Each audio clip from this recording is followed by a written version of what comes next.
listening fill in the blanks. Let's start.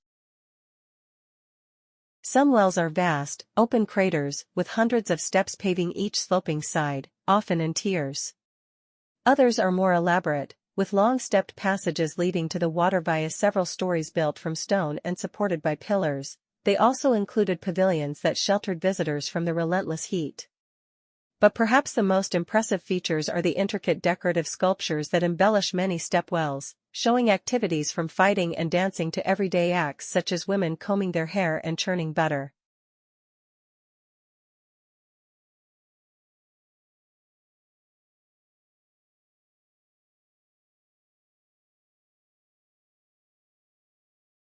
Toxic substances accumulate in higher concentrations as they move up the food chain because orcas are the top predator in the ocean and are at the top of several different food chains in the environment.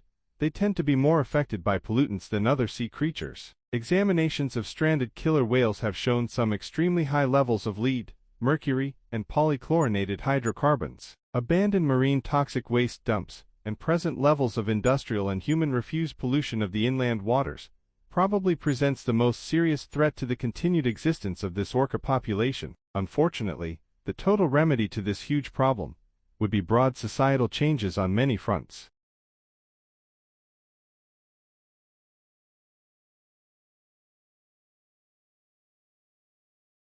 The challenge for educators and policymakers is to shape the evolution of national identity in such a way that the rights of all citizens, including school children, are respected, and the cultural, linguistic, and economic resources of the nation are maximized. To waste the resources of the nation by discouraging children from developing their mother tongues is quite simply unintelligent from the point of view of national self-interest. A first step in providing an appropriate education for culturally and linguistically diverse children is to examine what the existing research says about the role of children's mother tongues in their educational development.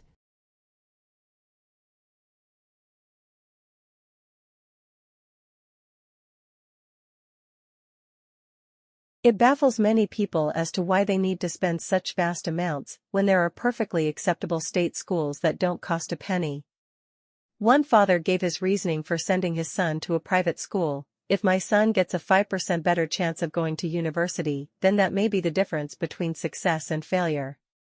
It would seem to the average person that a £50,000 minimum total cost of second-level education is a lot to pay for a 5% better chance. Most children, given the choice, would take the money and spend it on more enjoyable things rather than shelling it out on a school that is too posh for its own good.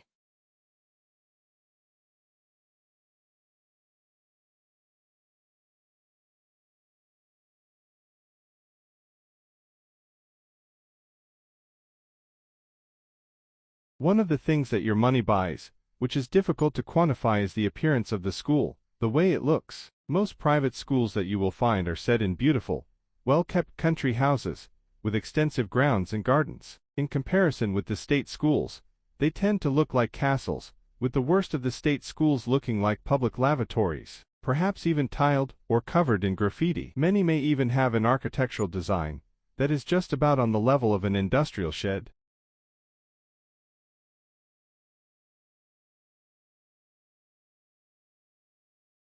And the cork oak itself is an extraordinary tree. Its bark grows up to 20 centimeters in thickness, insulating the tree like a coat wrapped around the trunk, and branches and keeping the inside at a constant 20 degrees C all year round. Developed most probably as a defense against forest fires, the bark of the cork oak has a particular cellular structure, with about 40 million cells per cubic centimeter, that technology has never succeeded in replicating. The cells are filled with air, which is why cork is so buoyant. It also has an elasticity that means you can squash it and watch it spring back to its original size and shape when you release the pressure.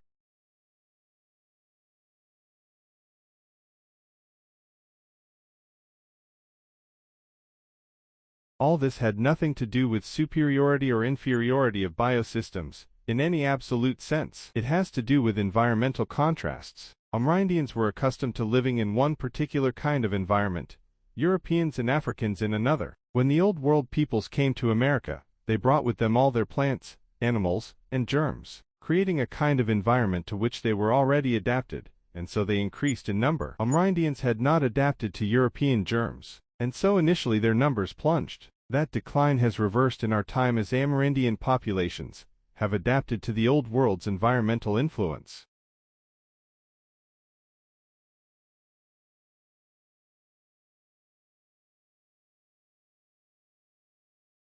Cork harvesting is a very specialized profession. No mechanical means of stripping cork bark has been invented, so the job is done by teams of highly skilled workers. First, they make vertical cuts down the bark using small sharp axes, then lever it away in pieces as large as they can manage. The most skillful cork strippers prize away a semicircular husk that runs the length of the trunk from just above ground level to the first branches. It is then dried on the ground for about 4 months, before being taken to factories, where it is boiled to kill any insects that might remain in the cork.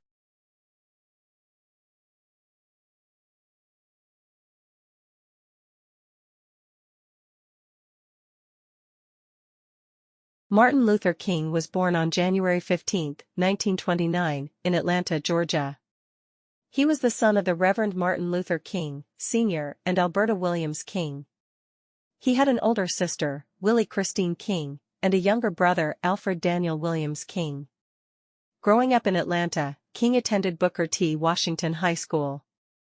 He skipped 9th and 12th grade, and entered Morehouse College at age 15 without formally graduating from high school. From the time that Martin was born, he knew that black people and white people had different rights in certain parts of America.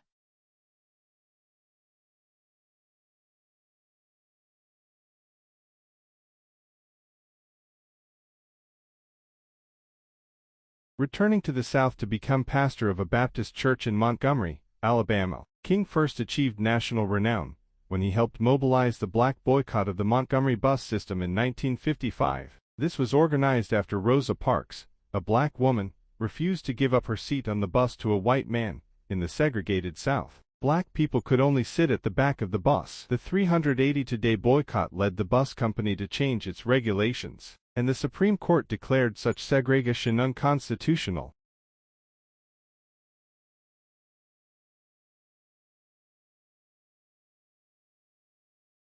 Like, share, subscribe the channel, and press the bell icon for further